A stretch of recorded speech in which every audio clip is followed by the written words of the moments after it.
Hello there. Last week we looked at 2 Samuel chapter 9, and we looked at David's kindness to Mephibosheth. Remember that big name that is really difficult to pronounce, Mephibosheth. Today we are going to look back at a chapter we skipped over and jump to this chapter ahead. So we're going to look at 2 Samuel chapter 8 and chapter 10. So in 2 Samuel chapter 8, we have a listing of a number of nations that David was successful in conquering. We start off at the beginning of chapter 8, and David subdues the Philistines, the scriptures tell us. Number of times the Philistines had been against God's people, and this time David was able to completely subdue the Philistines. When we read on, we see that David put to death many soldiers of the Moabites, and they became his servants. And David was brought tribute from the Moabites as a result of him taking control of those people. He also defeated the Syrians. And in Edom, he put them in garrisons. Or he set up garrisons. So garrison would be like a fort where his soldiers could live and stay and control the people around. You might have been to one of the British forts.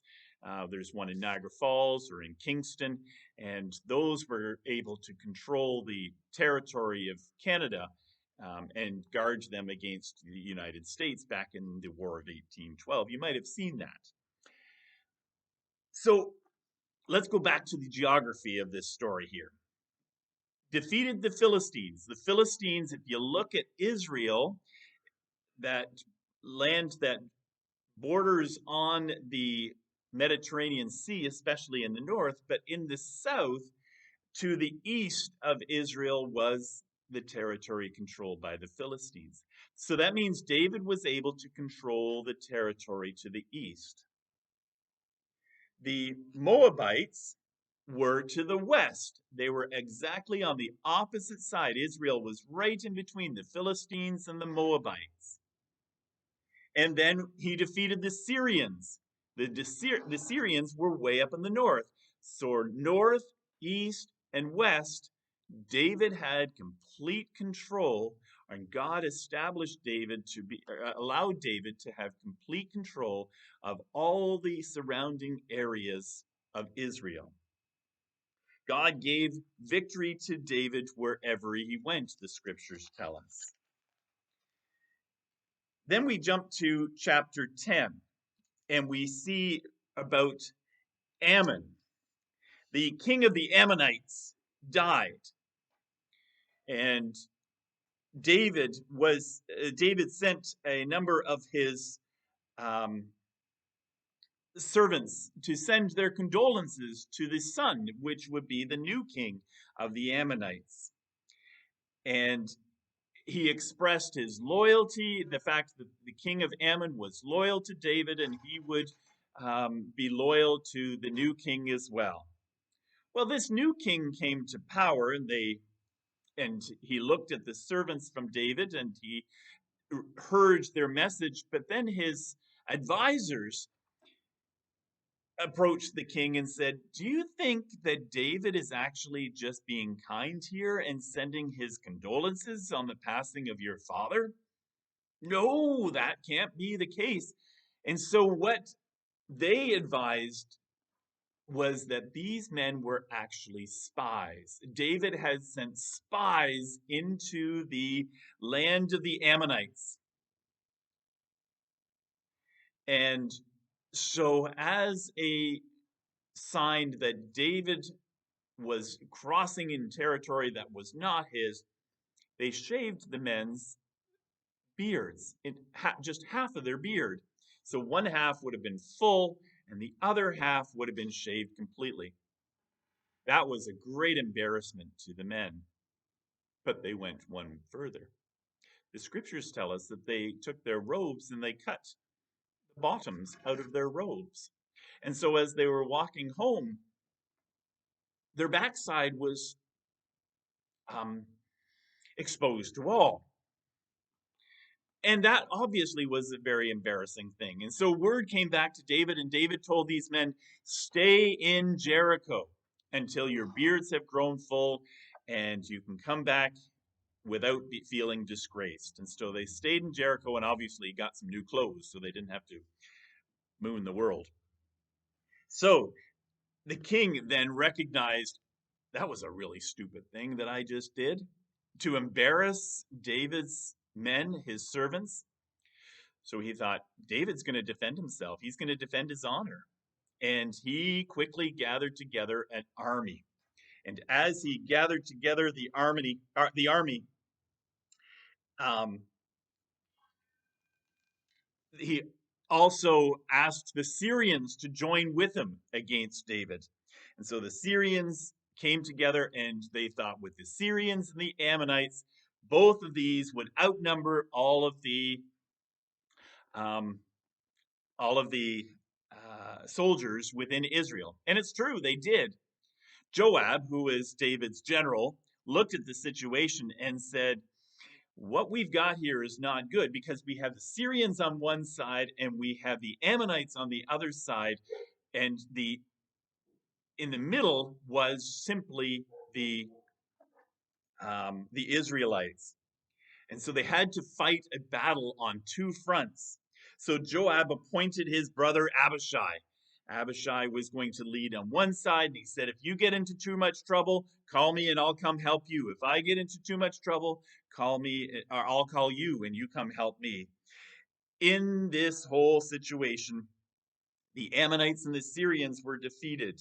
And after this, they made a peace agreement so that there would be no more wars between the two. So this brings up a really important question, a question that I have, and that will lead to something that we're going to come back to in a couple of weeks when we look at the temple that David would like to build. Why is it that David is such a man of war and violence? David, a man after God's own heart, seems to be oftentimes in the middle of violent situations. Why is that? Well, in this case, David is going to protect land that had been promised to his forefather Abraham. Abraham had been given a promise by God for three things. The first thing was that God said, I will bless you, and everyone who blesses you will be blessed. Whoever curses you will be cursed. So the first thing that God promised to Abraham was a blessing. The second thing was descendants. Abraham was promised descendants. Many nations would come from Abraham. And Abraham had Isaac. Isaac had Jacob. Jacob had 12 sons, and these became the 12 tribes of Judah. God had fulfilled his promise with the leadership, with the Israelite people that David was responsible to lead at this particular moment in time. So the covenant with Abraham of blessing and descendants were being fulfilled, but there was a third thing that God had promised Abraham, and that was land.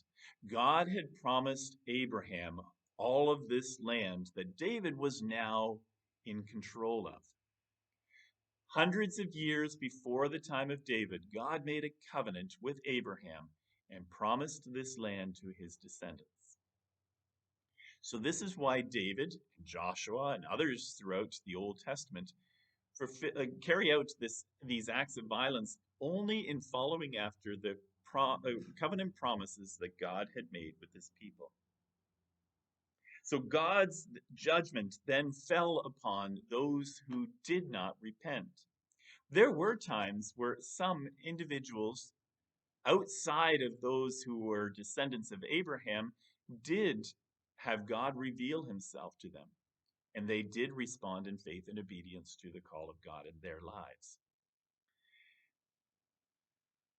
But in this case, the people that David had subdued were not repentant, they were not obedient to God, and God acted out his judgment upon them. God does the same today. God is a God who will act out judgment on his people, or on people who refuse to obey him and his laws, and those who refuse to place their faith and obedience in him. Right now is a time of grace, a time where God is willing to call those who would repent of their sin and come to him in faith and obedience. I trust you would recognize that God's calling you to place your faith and obedience in him as well. That's the end of our story for today. I trust you have a great week. Take care.